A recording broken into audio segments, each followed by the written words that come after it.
All right, y'all. So I just recorded this entire presentation, and after I was done, realized that my mic was not working at all. So I'm gonna redo this. But y'all know me, I'm Mila. I can't be in class today because I am in Portland for a conference. I think I've mentioned it to y'all before. It's a cool sustainable building thing. So well, talking about my social engagement project, I worked with the campus chapter of Habitat for Humanity, organizing an event called XFIC Build Week, which is defined by Habitat as a student-initiated international advocacy campaign that empowers young people to educate themselves and their communities and move people to social action. So I thought it was a national event. Apparently it's an international event, which is even better.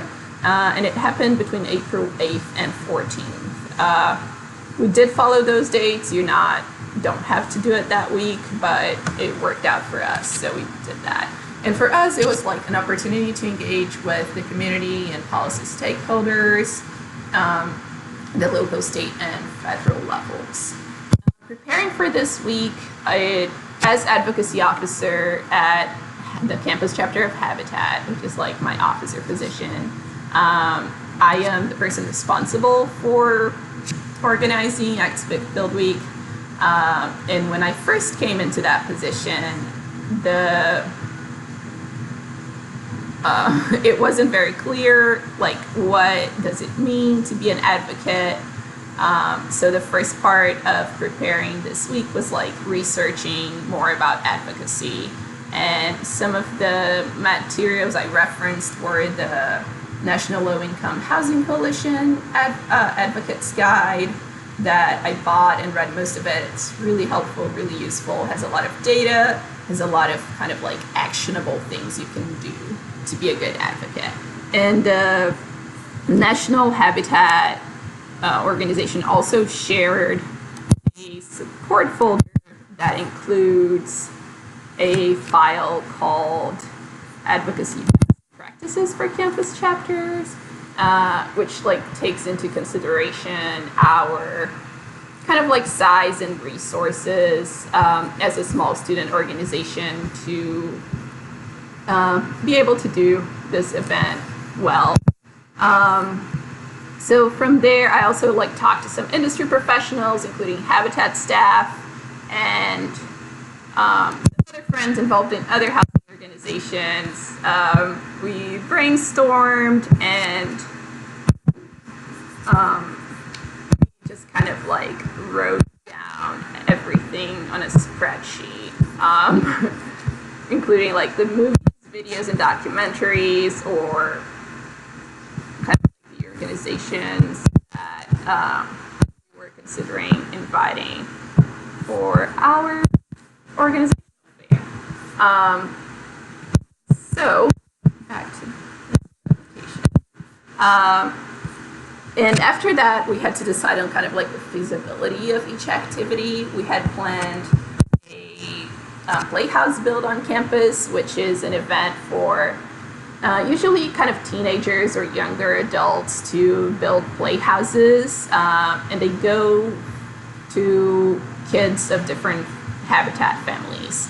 And we wanted to host that on campus to be kind of like attract attention and interact with the UT community. But unfortunately, Austin Habitat had like a huge staff turnover, and even though we'd been planning it since December, they said that they didn't really have kind of like the hours and resources to support us on that. Some other stuff that we planned but also did not pan out were a panel discussion or affordable housing fair with different organizations from the city, and a tour of an affordable housing development. We were thinking Community First, or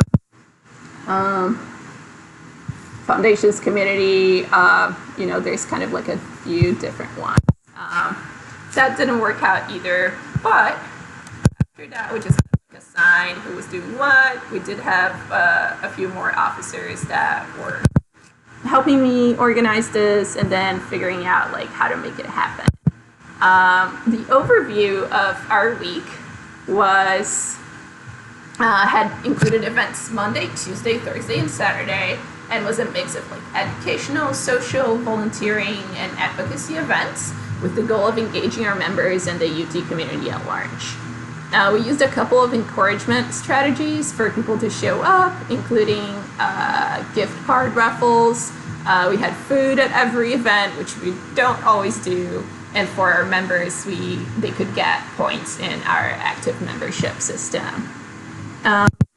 So on Monday, we had an introduction to affordable housing advocacy talk, which I hosted. And we had planned some games and group activities, but they involved a lot of hammering and nails. And the room we had didn't really have the best setup for it, so we just kind of socialized at the end. But the presentation was pretty comprehensive. In fact, I think I might have bored some people because I talked too much. But it was pretty cool. We went through like what is housing affordability, why is it important, who needs housing that is affordable, and kind of like what's the current state of housing affordability today, and what can we do and how can advocacy play a role in it, what are some different ways we can advocate. And I went through kind of like the advocacy agendas for different organizations at the national and at the local level, including the one by Housing Works and the one by the Chamber of Commerce in Austin. We also had some examples of like federal housing programs and how they affected housing affordability, and then also in the city of Austin, what happened. So on Tuesday, we hosted a tabling event called What Does Home Mean to You? We had this door out by our table, and we were inviting students passing by Speedway in front of Gregory Gym to reflect on the meaning of home and how much of a difference it makes to have a safe place to live. We were also advertising our other events for that week. On Thursday, we hosted a film screening and discussion, as well as had fundraising through a profit share.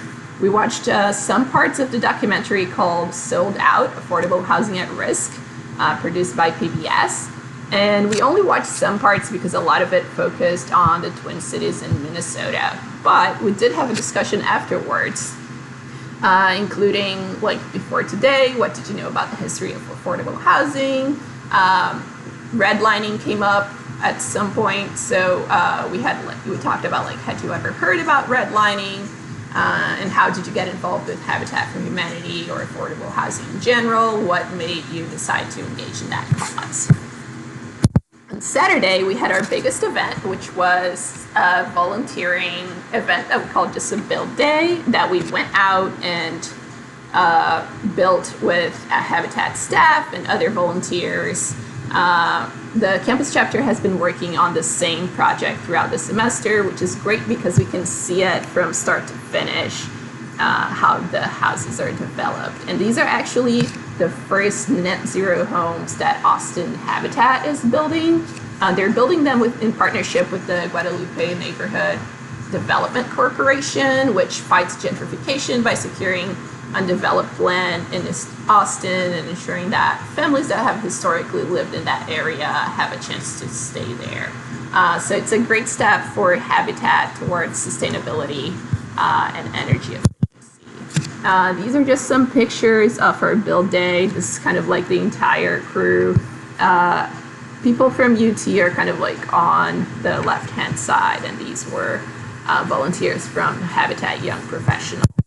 We had some more pictures, just like it's always a lot of fun building.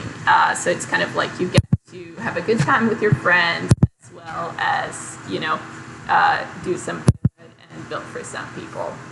So just kind of like the Monday after, we had a normal general Habitat meeting that we just did a quick wrap up of the ActSpic Build Week, like what events we hosted, kind of what happened. We had a short video screening that I really recommend. This video by NPR called Race and Redlining that goes over kind of like the dynamics between housing affordability and race. And it's a 6-minute video. I really encourage everyone to watch it. And we also kind of like finalized our postcard advocacy, which we had been having throughout the events, but that was the day that we were collecting signatures, and we are going to send those to the like representatives for different postcodes in Austin. So the conclusions from that social engagement project were that we had a few members of the Habitat organization come to a lot of events. So the people that were engaged were really engaged, and we didn't have a lot of non-members attending, which was kind of a bummer, but we also didn't advertise it as much as we intended on. And on education, I think that was really successful because most people did not know about the history of affordable housing, how to be an advocate, or kind of like the relationships between race and housing, including redlining policies and then the Fair Housing Act. Our impact was that we helped build a house for a family in need with Habitat, which is great. And on the advocacy end, we got around 20 postcard signatures to mail off, and we're still kind of getting some. Unfortunately, I won't be around for other classes, but if we see one another in the future, I'd love to get your signatures. And also, if you just want to get involved with Habitat, feel free to reach out. I would love to get you started on that. Okay, y'all have a good day. I hope this was somewhat entertaining, if not weird, that I'm not there. Cool.